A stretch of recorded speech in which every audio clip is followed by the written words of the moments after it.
Hey guys, welcome back to another Q&A.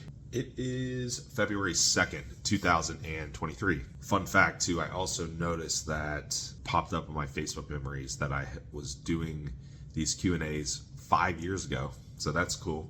This YouTube Q&As. Pretty cool. I don't know if that's when they started. I think they started the beginning of 2017. I started doing like every couple weeks type of thing. So roughly 5 years. 2017, so actually this would be 6 years, right? Roughly 6 years, I guess, if my math is right. All right, first one, Metformin for natural females who compete but have PCOS. Yeah, it could be applicable. So Metformin is a pretty common first course of action for PCOS because it's really kind of the perfect drug for PCOS from a mechanism standpoint, because it not only improves insulin sensitivity, but it also will lower testosterone levels. So pretty much the two common side effects of PCOS, other than, like a low progesterone level a lot of the time. So yeah, on paper, it is a great drug for PCOS, generally pretty well tolerated. Lowering testosterone levels could be a bit problematic for people that want to build muscle, right? The context here is that is the benefit going to outweigh the downside? So they may be at some bit of a advantage with a higher androgen level, right? As long as they're not having, virilization type of side effects. My question would always be, can the side effects be controlled via lifestyle, dietary approach, supplementation, things like that before needing drug intervention? How severe is the PCOS, right? Does it warrant something like metformin or even something different perhaps?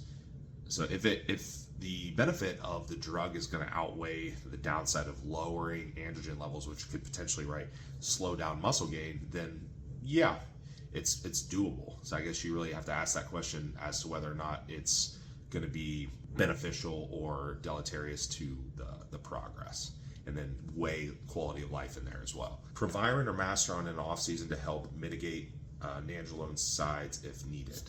First, just don't use nandrolone if you don't tolerate it well. So it does have some unique binding affinity and conversion affinity that's a little bit different than other compounds, because it causes what kind of looks like estrogenic side effects, but it doesn't really aromatize very heavily. A lot of that has to do with DHN conversion. So just don't use it. There's a lot of other options. Some people do great with it. Some people do terribly with it at any level.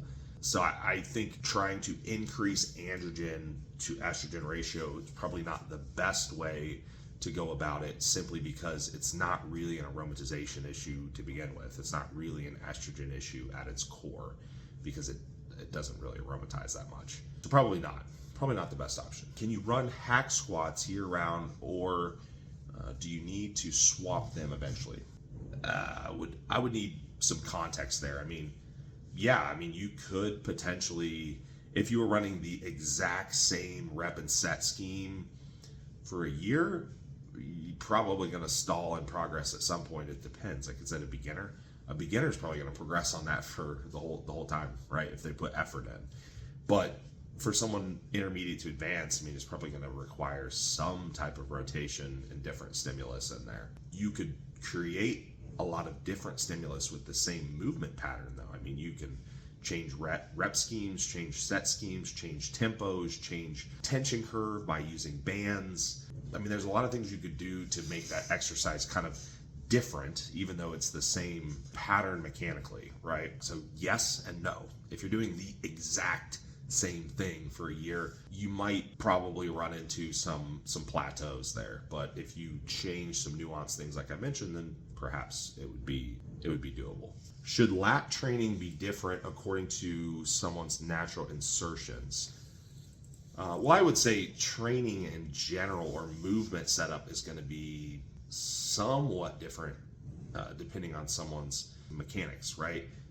So their lever arms being longer, shorter, right? So yes, but it's not going to be a huge difference. It's not like one person's going to do a lat pull down like this, the other person's going to do a lat pull down like this, right? It's still going to move in kind of that vertical plane. It's still going to look pretty similar. Width of hand placement might be different. Elbow angle might be a little bit different. But ultimately, it's going to be pretty similar to the next guy with some slight changes in there in placement. To answer your question literally, yes, it's going to be different, but it's still going to be the same also. Is AOD 9604 effective on a bulk to stay lean? That is a peptide. So actually, AOD is a modified version of GH-frag peptide. For free fatty acid mobilization, potentially there's some benefit, but there's not going to be, I'm going to be the, like the old guy and be like, just use the real thing if you're going to use it, right? Just that's probably the answer. Is it going to do anything to help keep you leaner?